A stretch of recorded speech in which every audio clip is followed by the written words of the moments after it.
ফলে বিগত 15 বছর ধরে যারা আইনকে বৃদ্ধাঙ্গুলি দেখিয়েছেন তাদের অন্তত আইনের অসঙ্গতি নিয়ে কথা বলার আর কোনো জায়গাই নেই।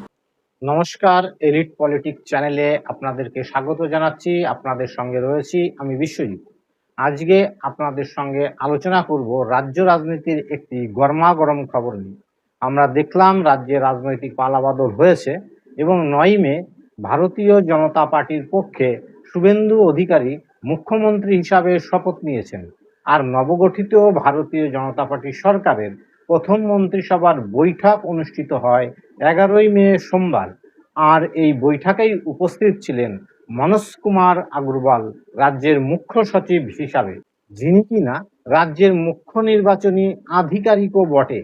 বিরোধীদের অভিযোগ, তিনি এখনো নির্বাচন পরিচালনার সঙ্গে যুক্ত একজন উচ্চ পদস্থ কর্মকর্তা।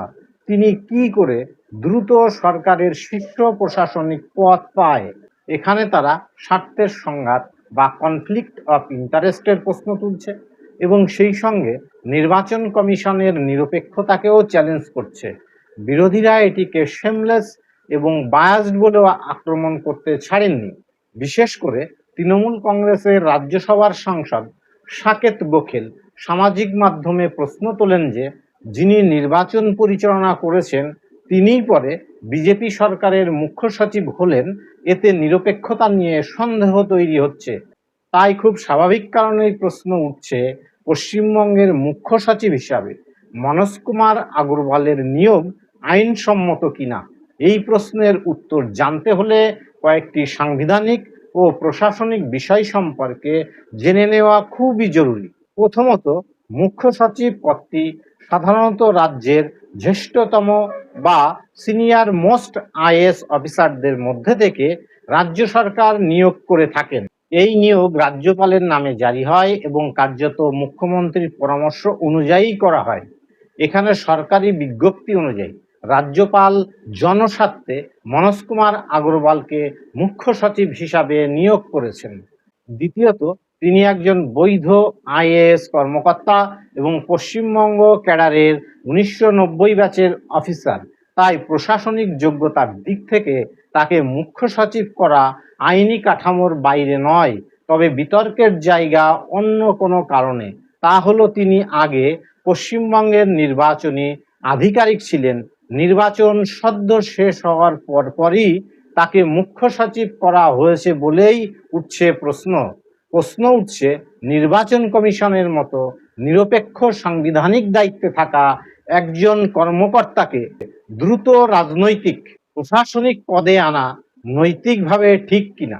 কিন্তু মনে রাখতে হবে, নৈতিক বিতর্ক আর আইনগত অবৈধতা কিন্তু এক জিনিস নয়। এবার আসুন, জট যেখানে বেঁধেছে বা বিরোধীরা পাকানোর চেষ্টা করছে তার আইনি ভিত্তি কি আছে তা আমরা জেনে নিই, তাহলেই বিষয়টি আপনাদের কাছে পরিষ্কার হবে। আসল সত্য বা সাংবিধানিক আইনি ভিত্তি হচ্ছে রাজ্যের ক্যাডারের অভিজ্ঞ আইএএস আধিকারিকদেরই রাজ্যের মুখ্য নির্বাচনী আধিকারিকের পদে ভারতের নির্বাচন কমিশন বা ইএসআই নিয়োগ করেন। নির্বাচন কমিশন দ্বারা নিযুক্ত হলেও তাদের নাম সুপারিশ করেন সংশ্লিষ্ট রাজ্য সরকারই এবং তারা ওই সংশ্লিষ্ট রাজ্যের ক্যাডার থেকেই আসেন। রাজ্যের সুপারিশ করা নামের তালিকা থেকে ভারতীয় নির্বাচন কমিশন পছন্দ মতো উপযুক্ত ব্যক্তির নাম বেছে নেন, অথবা নাম পছন্দ না হলেও আরও একবার নতুন নাম চাইতে পারেন।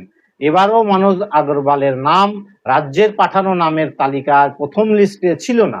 পরে নির্বাচন কমিশন এমন আধিকারিকদের নাম চেয়ে পাঠান যার কাজের মেয়াদ 2026 সালের মাঝামাঝি পর্যন্ত আছে। আর তখনই মনোজ আগরওয়ালের নাম পাঠানো হয়। আর সেখান থেকেই ইসিআই বা ভারতীয় নির্বাচন কমিশন পশ্চিমবঙ্গের মুখ্য নির্বাচনী আধিকারিক হিসাবে মনোজ আগরওয়ালকে বেছে নেন। আর তখন থেকেই মনোজ আগরওয়াল আর রাজ্যের আধিকারিক নন, ছিলেন ভারতীয় নির্বাচন কমিশনের আধিকারিক। এবার আসুন এই বিতর্কের একদম টার্নিং পয়েন্টে। যেহেতু 29 এপ্রিল ভোট পর্ব মিটে গেছে এবং 4 তারিখ ফল প্রকাশ হয়ে গেছে, ফলে রাজ্য তার আধিকারিককে কেন্দ্রের কাছে বা ইলেকশন কমিশনের কাছ থেকে ফেরত চাইতে পারে এবং ফেরত নেওয়ার পর তাকে আইন মেনে উপযুক্ত দায়িত্ব দিতেও পারেন রাজ্য। মনোজ আগরওয়াল যেহেতু একজন সিনিয়র মোস্ট আইএএস, কাজেই কোনো সিনিয়রিটি লঙ্ঘন না করেই তাকে মুখ্য সচিবের দায়িত্ব এখানে দেয়া হয়েছে রাজ্যের ক্যাডার হিসাবেই। তিনি যে এখন আর নির্বাচন কমিশনের আধিকারিক নন তার প্রমাণ আপনারা দেখতে পাবেন আর কয়েকদিনের মধ্যেই রাজ্যের নতুন মুখ্য নির্বাচনী আধিকারিক নিযুক্তির মাধ্যমে। এখনো পর্যন্ত কোনো সাংবিধানিক কর্তৃপক্ষ এই নিয়োগকে অবৈধ বলেনি, তাই আইনি অবস্থান অনুযায়ী বলা যায় নিয়োগটি আইনসম্মতই হয়েছে। আর যদি কেউ এই নিয়োগকে চ্যালেঞ্জ করতে চায় তাহলে আদালতে প্রমাণ করতে হবে নিয়োগে অল ইন্ডিয়া সার্ভিস রুলকে ভাঙা হয়েছে অথবা সিনিয়রিটি প্রক্রিয়ার গুরুতর অসঙ্গতি আছে। পরিশেষে বলতে চাই, তৃণমূল কংগ্রেসের কোনো সদস্যেরই এই নিয়োগের অসঙ্গতি নিয়ে কথা বলার কোনো এখতিয়ার নেই, কেননা বিগত 15 বছরে আমরা দেখেছি school, college, university, SSC board, PSC সচিবদেরকে নিজেদের ইচ্ছামতো আইনকে অবজ্ঞা করে বসিয়ে দিয়েছেন। ফলে বিগত 15 বছর ধরে যারা আইনকে বৃদ্ধাঙ্গুলি দেখিয়েছেন তাদের অন্তত আইনের অসঙ্গতি নিয়ে কথা বলার আর কোনো জায়গাই নেই। আজকের ভিডিও এখানেই শেষ করছি। ভিডিওটি ভালো লাগলে বা পছন্দ হলে বা আইনসম্মত হয়েছে বলে মনে হলে অবশ্যই লাইক, শেয়ার এবং কমেন্ট করতে ভুলবেন না। নমস্কার।